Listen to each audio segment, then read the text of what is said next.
آ گئی جی وہ بات جو میں کہہ رہا تھا، امیین، ان پڑھ جاہل لوگ جو باتیں کرتے ہیں، اللہ کے فضل سے اس امت میں بھی جاہل لوگ یہی باتیں کر رہے ہیں۔ وَقَالُوا لَن تَمَسَّنَا النَّارُ إِلَّا أَيَّامًا مَّعْدُودَةً، وہ کہتے ہیں ہمیں کبھی بھی آگ نہیں چھو سکتی سوائے گنتی کے چند دن۔ ایویں جیسا آپ کے لوگ نہیں کہتے ایک پھیرا ہی لگے گا۔ اب قرآن میں تو یہ ہونا چاہیے تھا کہ ہاں ایک پھیرا لگے گا پھر تمہیں ادھر بھیج دیں گے۔ اس کا جواب ذرا اللہ کی طرف سے سنیں۔ یہ پھیرے والے جو اتنے دلیر لوگ ہیں نا، ان کے بارے میں اللہ تعالیٰ کیا فرما رہا ہے؟ قل اتخذتم عند اللہ عہدا، کیا تم نے اللہ سے کوئی ایسا وعدہ لے رکھا ہے؟ فلن یخلف اللہ عہدا، کہ اللہ اس وعدے کی خلاف ورزی نہیں کرے گا۔ ام تقولون علی اللہ ما لا تعلمون، یا پھر تم اللہ پر ایسی بات ڈال رہے ہو جسے تم جانتے ہی نہیں ہو کہ کتنا بڑا جرم کر رہے ہو۔ اپنی مرضی سے اللہ کے بارے میں یہ بات کر رہے ہو کہ اللہ ہمیں کچھ دنوں کے لیے دوزخ میں ڈالے گا، بعد میں چھوڑ ہی دے گا۔ یہ اللہ نے کس جگہ پہ تم سے یہ وعدہ لیا ہوا ہے کہ حضرت صاحب آپ کا ایک پھیرا لگے گا پھر آپ جنت میں چلے جائیں گے؟ تو ظاہر ہے کہ یہیں بھی نہیں لیا ہوا، تو اللہ ہمارا اس کے مطلب ہے اللہ پہ جھوٹ باندھ رہے ہو۔ سر بخاری مسلم کی حدیث ہے، جس نے نبی علیہ السلام پہ جھوٹ باندھا وہ اپنا مقام دوزخ میں دیکھ لے، اور جو اللہ پہ جھوٹ باندھے اس کی انٹینسٹی کا کون اندازہ لگا سکتا؟ ناٹ ایٹ آل، ایسا نہیں ہو سکتا۔ سورۃ الفرقان میں آگے چل کے آئے گا کہ دوزخ تھوڑی دیر کے لیے بھی وقت گزارنے کے لیے بری جگہ ہے اور زیادہ دیر کے لیے بھی بری جگہ ہے۔ کہتے ہیں تھوڑی دیر لگے گی۔ سر مسلم شریف کی حدیث ہے کہ قیامت والے دن اللہ تعالیٰ ایک مفلس بندے کو بلائے گا جس نے دنیا میں پرہیزگاری کی زندگی گزاری ہوگی لیکن روکھی سکھی کھا کے، بڑا مشکل وقت۔ اللہ فرمائے گا فرشتو اسے ایک ذرا جنت کا پھیرا لگواؤ۔ ایک جنت کا پھیرا لگے گا، اس کے بعد اللہ پوچھے گا وہ دنیا میں کوئی تکلیف دیکھی؟ کہے گا تیری عزت کی قسم کوئی تکلیف نہیں دیکھی۔ ایک جنت کا پھیرا اس کی ساری تکلیف کو کافور کر دے گا۔ اور حقیقت بات ہے، ظاہر ہے سر یہ دنیا کی چند گھنٹوں کی زندگی دیکھ کے اگر بلینز اینڈ ٹریلینز ایئرز کی ہمیشہ کی کامیابیاں مقدر ہوں، اور بخاری مسلم کی حدیث کے تحت سب سے آخر میں جانے والے جنتی کو بھی اس روئے ارض سے 10 گنا بڑی جنت مل رہی ہو، تو کیا بڑی اس سے بڑی نعمت ہو سکتی ہے؟ اور موت ہی نہ آئے، جوانی نہ جائے، بڑھاپا نہ آئے، بیماری نہ آئے، اور اللہ ناراض نہ ہو۔ یہ 4 چیزیں مسلم شریف میں آئی ہیں نا، تو کیا چاہیے؟ پھر اللہ کہے گا کہ یہ گناہگار شخص کو ذرا ایک دوزخ کا پھیرا لگاؤ جس نے دنیا میں بڑی ٹھاٹ کی زندگی گزاری تھی نا، اور کہا تھا خیر اللہ بڑا غر رہی میں معاف کر دے، یہی کچھ کہہ رہے تھے نا، ایک پھیرا ہی لگے گا۔ اللہ کہے گا اس کا ایک پھیرا لگواؤ۔ تو مسلم شریف کے الفاظ ہیں، جب وہ پھیرا لگا کے آئے گا نا، اللہ کہے گا وہ دنیا میں کوئی سکھ کا دن بھی دیکھا؟ کہے گا تیری عزت کی قسم میں نے زندگی میں کبھی سکھ دیکھا ہی نہیں ہے۔ ایک پھیرا اس کے دنیا کے سارے نشے کو کافور کر دے گا۔ اللہم اجرنا من النار، آمین۔ تو سر یہ بڑا مشکل معاملہ ہے۔ اب اللہ تعالیٰ کی طرف سے ایک یونیورسل ٹروتھ آ رہا ہے، بلا، یہ جو کہتے ہیں نا ایک پھیرا ہی لگے گا بعد میں ہم جنت میں چلے ہی جائیں گے، بلا، اللہ بھائی کیوں نہیں؟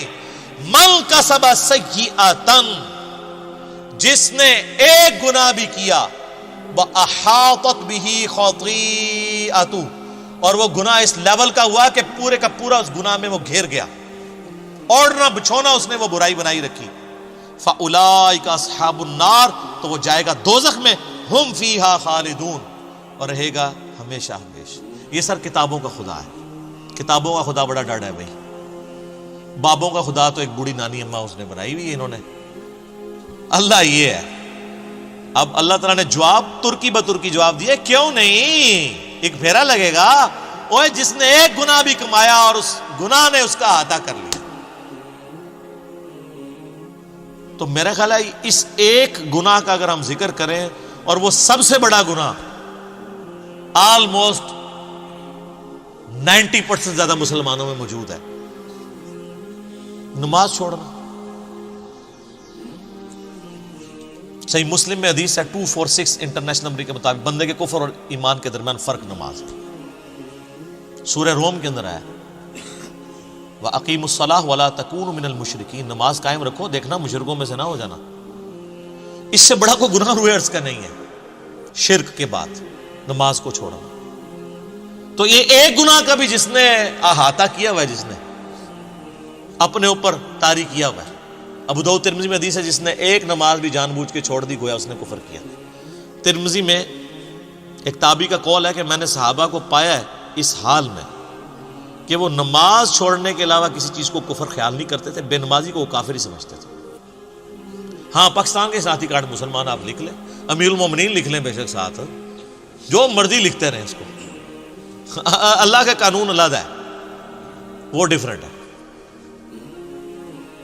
اللہم اجرنا من النار۔ اب ساتھ ہی سائملٹینیس کنٹراسٹ آیا، والذین آمنوا، جو لوگ ایمان لے کر آئے، وعملوا الصالحات، اور انہوں نے نیک اعمال کیے، اولئک اصحاب الجنہ، وہ ہیں جنت والے۔ اللہم اجعلنا منہم، اللہ تعالیٰ ہمیں ان میں داخل فرمائے، آمین۔ میرے بھائیو، یہ کتابوں کا خدا ہے، دودھ پیتے مجنو نہیں، جو انہوں نے ایمان لے کر آئے، نیک اعمال اختیار کیے، وہ ہیں جنت میں جانے والے۔ ہم فیہا خالدون، وہ رہیں گے اس میں ہمیشہ ہمیشہ۔ تو یہ میرا ایک یوٹیوب پہ کلپ ضرور دیکھیں آپ لوگ، اللہ کی رحمت سے دھوکہ۔ یہاں پہ بھی لوگ پبلک کو گھیرنے کے لیے ہمارے آج کل ایسے وائزین آئے ہوئے ہیں جو کہتے ہیں جی وہ یہ جی بڑی سخت باتیں کرتے ہیں، بعض اللہ تعالیٰ سے لوگوں کو دور کر رہے ہیں اور سخت سخت باتیں کرتے ہیں، خوشخبریاں سنانی چاہیے۔ وہ بخاری مسلم کی حدیث ہے، خوشخبریاں سناؤ متنفر نہ کرو۔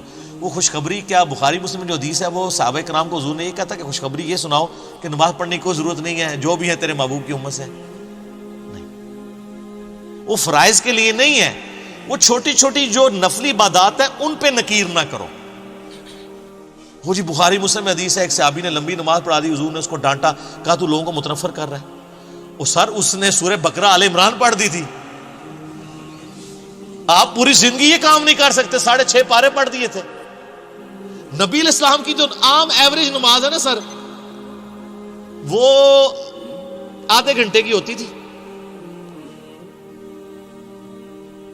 فجر کی نماز آدھے سے پونے گھنٹے کی، عشاء کی بھی اتنی، زور اثر بھی 20 منٹ سے کم نہیں ہوتی تھی، کیونکہ بخاری مسلم میں وہ باقاعدہ صورتیں رپورٹ ہوئی ہوئی ہیں جو نبی علیہ السلام پڑھا کرتے تھے۔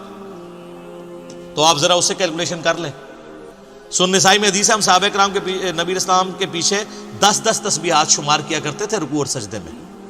بخاری مسلم میں حدیث ہے، انس بن مالک کہتے ہیں نبی علیہ السلام جب ہمیں نماز پڑھاتے تھے، رکوع کے بعد اتنی دیر کھڑے ہوتے تھے کہ ہم سمجھتے تھے آپ سجدے میں جانا بھول گئے، اور 2 سجدوں کے درمیان اتنی دیر بیٹھتے تھے ہم سمجھتے تھے کہ آپ دوسرا سجدہ کرنا بھول گئے، آپ اتحیات پڑھ رہے ہیں۔ تو یہ کون سی نماز ہے؟ تو کہانیاں کراتے ہیں، کہتے ہیں جی مختصر نماز پڑھیں۔ وہ والی مختصر ہے نا، وہ یہ ہے کہ بھی معاذ بن جبل نے 3 گھنٹے کی عشاء پڑھا دی تھی تو کہا گیا بھی 3 کی نہ پڑھاؤ، آدھے گھنٹے کی پڑھاؤ۔ اور تسی تے پڑھتے ہو آدھے منٹ دی نماز، کہانیاں اتوں لیندے ہو، تراویح کر کے 20 بنا رہے ہو، ٹھیک ہے؟ تو یہ ہوں گے اہل جنت، رہیں گے اس میں ہمیشہ ہمیشہ۔ اللہ تعالی ہمیں ان میں شامل فرمائے۔ اللہم اجرنا من النار، اللہم من احییتہ منا فاحیہ علی الاسلام، ومن توفیتہ منا فتوفہ علی الایمان۔